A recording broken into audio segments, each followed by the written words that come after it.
Now, what I want to do is move on to how to impact your own thinking and that of others.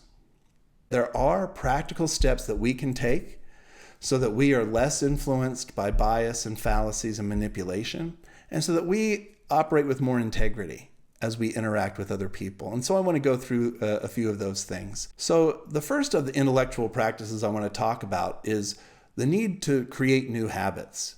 What we need to do is reflect on a regular basis on our own biases, our own fears and quirks, the things that cause us to treat other people in a way that is not as respectful as we could be, like we're not really listening to their arguments, or maybe we're manipulating them, right, based on our own biases. This starts at home. We look at ourselves and we say, hey, what are my biases? What are my quirky ways of thinking? Do thought experiments. Put yourself in the shoes of someone else who would see the world very different from you.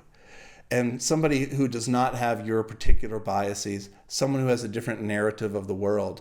And just take the time to imagine what it would be like to be that other person. If we want to have genuine communication with each other that's based in respect, and we want to have a common search for truth, we have to start with ourselves and recognize our own biases, write them out whenever we notice them, note them in our journals, and keep an eye on them. And then use thought experiments to help us relate to other people and to see the person I'm arguing with, I can kind of feel where she's coming from when I imagine being someone with her worldview, someone with her narrative. What we want to do is really connect with one another. We're all human beings. We want to connect. The more we get to know our own quirks and biases, the more we reflect on other people's ways of thinking, the better we can connect. The second intellectual practice is to master the fallacies. Learn the fallacies and go through them daily in your mind. When you listen to people talk, when you read, when you watch news reports, go through them in your mind. You're listening to the radio and you say that's an ad hominem abusive. That begs the question. That's missing the point.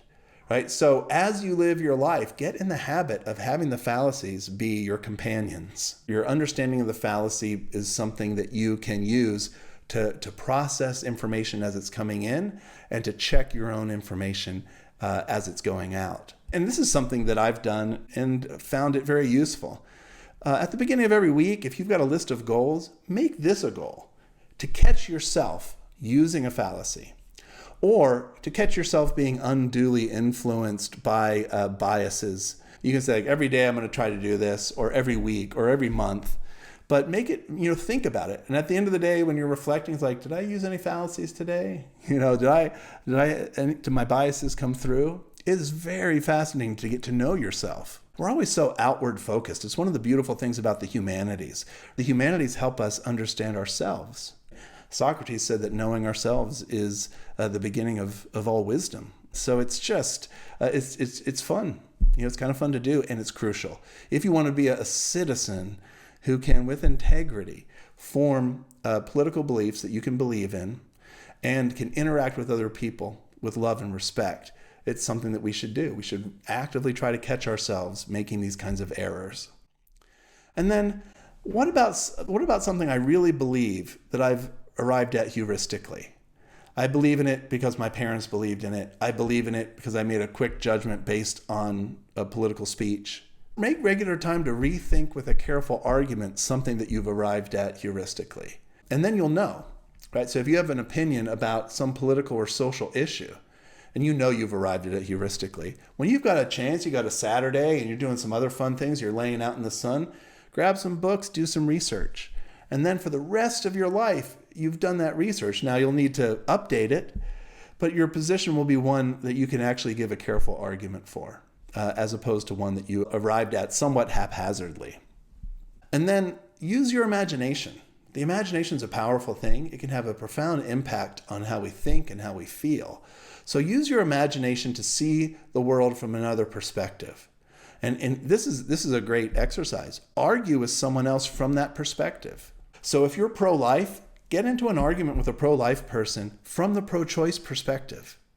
And use your imagination and study that perspective. If you're pro-choice, Get into an argument with by argument, I mean a respectful exchange of ideas with somebody. If you're pro-choice, get into an argument with someone who's pro-choice and argue the pro-life position. If you support one of these candidates for president, argue with somebody who supports your candidate for president. It's amazing. What happens is just your whole view can change. You'll be surprised at how much you learn, at how much empathy you begin to feel, and then how much less likely you are to be subject to the otherizing that's done by politicians and the media and our friends and family. So I love this idea, number 5. And then if you can do this, I highly recommend it. Find some good, honest people who disagree with you about politics or about religion or about a certain social issue. Have them help you see and feel things from their perspective. You just say, hey, you're my best friend, Trevor. Once a month, let's get together and let's just talk about this issue that I know you and I disagree on. Obviously, you have to find somebody who can do this well, who can be respectful, who will be honest. If you give them a good point, they'll say, I haven't thought about that. This is something that can be transformational. If you can just find a few good people, friends or family who disagree with you, and just commit to a project together to come to more understanding. So these are 6 intellectual practices that I think can help us change the way we see the world, can help us to be more reflective, more honest, help us have more integrity.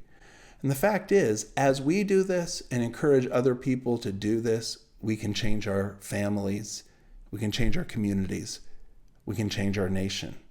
Because what we're going to start to do is hold our politicians, hold the media, hold the other influencers accountable for the ways that they take advantage of our biases.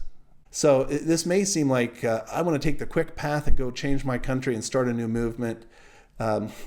Movements come and go, they fizzle. We're getting more and more polarized. Movements all are leading to polarization. The real solution for us is to change ourselves, change our communities, encourage others to do the same.